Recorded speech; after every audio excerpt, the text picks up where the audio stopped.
ప్రభుత్వం ఈ కొత్తగా తీసుకొచ్చినటువంటి పథకాలలో ప్రజలైతే కొంత ఇబ్బందులు ఎదుర్కొంటున్నారనే చెప్పొచ్చు. కొత్తగా రేషన్ కార్డులో వాళ్ళ పేర్లను చేర్చుకునేందుకు, అలాగే అసలు ఇదివరకు రేషన్ కార్డు లేని పెళ్ళైనటువంటి కొత్త జంటలు ఆ యొక్క రేషన్ కార్డు అప్లై చేసుకోవడానికి కూడా కొంత ఇబ్బందులు పడుతున్నటువంటి పరిస్థితి అయితే కనిపిస్తూ ఉంది. గతంలో కూడా మనకు ఈ మీ సేవలకు యాక్సెస్ ఇచ్చి, సాయంత్రం యాక్సెస్ ఇచ్చి తెల్లవారికల్లా దాన్ని తీసేసినటువంటి పరిస్థితి ఉంది.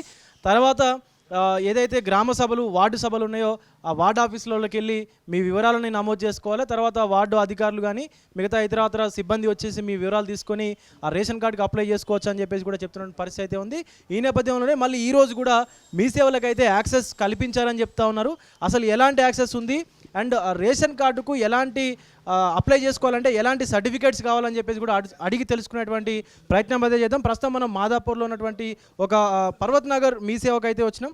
మేడం నమస్తే. నమస్తే. మీ పేరండి? ఉమారాణి. ఉమారాణి గారు, ఇప్పుడు మీ సేవా సెంటర్లో మీరు మీ సేవా సెంటర్ నిర్వహిస్తూ ఉన్నారు కాబట్టి గతంలో కూడా ఈ కొత్త రేషన్ కార్డులకు సంబంధించి ఒక యాక్సెస్ ఇచ్చిరు, తీసేసిరు. ఇప్పుడు ఈ రోజు కూడా యాక్సెస్ ఇచ్చిరు, నడుస్తున్నాయి అసలు సక్రమంగా? నిన్నటి నుండి ఇచ్చారండి. నిన్నటి నుండి అయితే ప్రాబ్లం లేదు. ప్రస్తుతానికైతే సర్వర్ ప్రాబ్లం కూడా లేదు. ఇప్పటి వరకు మేము 60-70 అప్లికేషన్స్ అప్లై చేశాం. ఇప్పుడు ఏమేం సర్టిఫికేట్స్ కావాలండి ఆ కొత్త రేషన్ కార్డు అప్లై చేసుకోవాలండి? కొత్త రేషన్ కార్డు అప్లికేషన్కి అయితే Aadhaar cards, family members Aadhaar cards అందరివి, తర్వాత ఎలక్ట్రిసిటీ బిల్లు, గ్యాస్ ఉంటే gas bill, cash to income అడుగుతున్నారు. అది కంపల్సరీ కాదు, నార్మల్గా మెన్షన్ చేసి చేస్తున్నాం. ఒకటి, హైదరాబాద్లో చాలామంది జీవనోపాధి కోసం ఎక్కడి నుంచో వచ్చి ఉంటారు.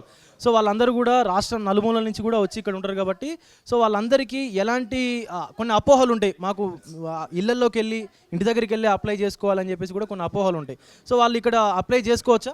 ఆన్లైన్ అయితే అప్లై చేసుకోవచ్చు అండి. కాకపోతే మనకేంటంటే ఇప్పటి వరకు కూడా ఫిజికల్ ఫామ్ సబ్మిషన్ అనేది ఉన్నది. మేము కూడా వాళ్ళకి ఏం చెప్తున్నామంటే అప్లై చేసిన తర్వాత ఫిజికల్ ఫామ్ వాళ్ళ సర్కిల్ ఆఫీస్లో వెళ్ళి సబ్మిట్ చేయండి అని చెప్తున్నాం. అంటే ఇక్కడ అప్లై చేసుకోవచ్చు కానీ ఫామ్ అనేది అక్కడ తీసుకోవాలా, ఫిజికల్ ఫామ్? అవును, ఎందుకంటే వాళ్ళు ఎంఆర్ఓ ఆఫీస్లో కానీ సివిల్ సప్లై ఆఫీస్లో కానీ నెక్స్ట్ అప్రూవల్ అనేది అక్కడే ఉంటుంది కదా వాళ్ళకి. అందుకని చెప్పేసి ఇప్పుడు మన దగ్గర అయినా కూడా మేము అక్కడే పంపిస్తాం.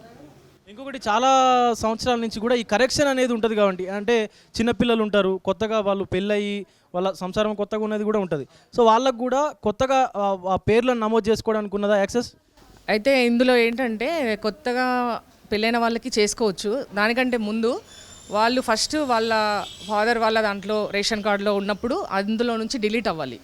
అబ్బాయి కానీ వాళ్ళ అమ్మ వాళ్ళ దాంట్లో నుంచి డిలీట్ అయిన తర్వాత అది అప్రూవల్ అయిన తర్వాతనే కొత్త రేషన్ కార్డు అప్లై అవుతుంది. అది ప్రాసెస్ అనేది కంటిన్యూ ఉంది. కరెక్షన్ అనేది అంటే ఇది కరెక్షన్ ఫామ్ అంటాము, అది ఎప్పుడు ఉంది. అడిషన్స్ అనేది ఇప్పుడు చిన్నపిల్లల్ని యాడ్ చేయాలంటే compulsory Aadhaar card with 5 years above ఉంటేనే వాళ్ళకి యాడ్ అవుతుంది. మ్యారేజ్ అయిన వాళ్ళకి ఒకవేళ నేమ్ కరెక్షన్ చేసుకోలేదు అంటే కనుక మ్యారేజ్ సర్టిఫికేట్ పెట్టి చేస్తున్నాం. ఇప్పుడు ఎవరైనా వచ్చి ఆ ఫ్యామిలీకి సంబంధించినటువంటి ఎవరైనా వచ్చి వాళ్ళ పిల్లల ఆధార్ కార్డులు ఇస్తేనే యాడ్ చేయవచ్చా, లేకపోతే తల్లిదండ్రులు ఖచ్చితంగా ఉండాలి? లేదండి, ఎవరైనా వాళ్ళు వచ్చేసి అప్లికేషన్ ఫామ్ రాసి పంపించవచ్చు. వాళ్ళే రావాలనేది ఏమీ లేదు. మామూలుగా ఎట్లాగూ రేషన్ కార్డ్ అంటే అందరికి ఇంట్రెస్ట్ ఉంది, 10 సంవత్సరాల నుంచి లేదు కాబట్టి ఇంట్లో వాళ్ళే వస్తారు ఎవరో ఒకరు. మరీ రాలేని పరిస్థితిలో ఉంటే ఎవరైనా పక్కింటి వాళ్ళతో పంపిస్తారు, అంతే. గతంలో మొన్న యాక్సెస్ ఇచ్చినప్పుడు ఆల్రెడీ ప్రజాపాలనలో ఎవరైతే పేర్లు వచ్చినాయో వాళ్ళ పేర్లు కూడా వస్తున్నాయని చెప్పేసి అది తీసేశారని చెప్పేసి అన్నారు. ఇప్పుడు అలాంటిది ఏమైనా టెక్నికల్ ఇష్యూ లాంటిది ఏమైనా ఉందా ఇప్పుడు మళ్ళీ? ప్రజాపాలనలో ఇచ్చిన అప్లికేషన్స్ ఆల్రెడీ అప్లై అయ్యాయి, వాళ్ళందరికీ కార్డ్స్ వచ్చాయి, అంటే ఎంట్రీ చేసిన ఫామ్స్ అయితే వచ్చాయి. అయితే మేము మొన్న చేసినప్పుడు ఏంటంటే ఇంతకుముందు ఉన్న రేషన్ కార్డు ఉన్నవాళ్ళు ఇప్పుడు చేస్తే మాకేమొస్తుందంటే ఆల్రెడీ అప్లికేషన్ అప్లైడ్, ఆల్రెడీ వీళ్ళకి రేషన్ కార్డు ఉంది అనేది ఒక మెసేజ్ వస్తుంది మాకు. అయితే అది రావడం వల్ల ఆ రోజు టెక్నికల్ ఇష్యూ ఉంది అని చెప్పేసి ఆపేశారు. నిన్నటి నుండి అయితే ఆ ప్రాబ్లం రావట్లేదు. నార్మల్గా పాతది ఎవరికైనా రేషన్ కార్డు ఉన్న వాళ్ళు వాళ్ళ మదర్ వాళ్ళ కార్డులో ఉంటారు. వాళ్ళు ఏమంటారంటే వాళ్ళు ఏమనుకుంటున్నారంటే మాకు పెళ్ళయింది కొత్త కార్డు లేదు అనుకుంటున్నారు, కానీ మేము మా అమ్మ వాళ్ళ దాంట్లో ఉన్నాం కదా అందులో నుంచి డిలీట్ అవ్వలేదని అనుకోవట్లేదు. వాళ్ళు ముందు అది తీసేసుకున్న తర్వాతనే ఇవ్వండి అని చెప్పినా వాళ్ళు ఇచ్చేస్తున్నారు. మేము అన్నీ స్కాన్ చేసి అప్లోడ్ చేసిన తర్వాత ఫైనల్గా మాకేమొస్తుంది, మెసేజ్ వస్తుంది వీళ్ళకి కార్డు ఉంది అని. మళ్ళీ వాళ్ళకి ఫోన్ చేసి పిలవడము మాకు కూడా ప్రాబ్లమే అవుతుంది. ఎందుకంటే వీళ్ళు కూడా పబ్లిక్ కూడా ప్రాపర్గా ఇన్ఫర్మేషన్ ఇవ్వరు. వాళ్ళకి ఎంతసేపు రేషన్ కార్డు కావాలి, రేషన్ కార్డు ఎందుకు కావాలి, ఇందిరా మిల్లు పెట్టుకుంటాం. దీనికోసం ఇప్పుడు సపరేట్ చేసుకుంటున్నారు చాలామంది. వాళ్ళ మదర్ దాంట్లో ఉన్నది మేము చెప్తున్నాము వద్దండి, ఎందుకు ఉన్న కార్డు దాన్ని యాడ్ చేసుకోండి అంటే లేదు మాకు సపరేట్ ఇల్లు కావాలంటే రేషన్ కార్డు కావాలి అని వాళ్ళ దాంట్లో ఉన్న కార్డును కూడా డిలీట్ చేసుకొని కొత్త కార్డులు పెట్టుకుంటున్నారు వాళ్ళు. అది కొత్త కార్డులు ఎంతమందికి ఇస్తారు అనేది వాళ్ళు ఎంక్వైరీ మీద డిపెండ్ అయ్యి ఉంటుంది, అంతే.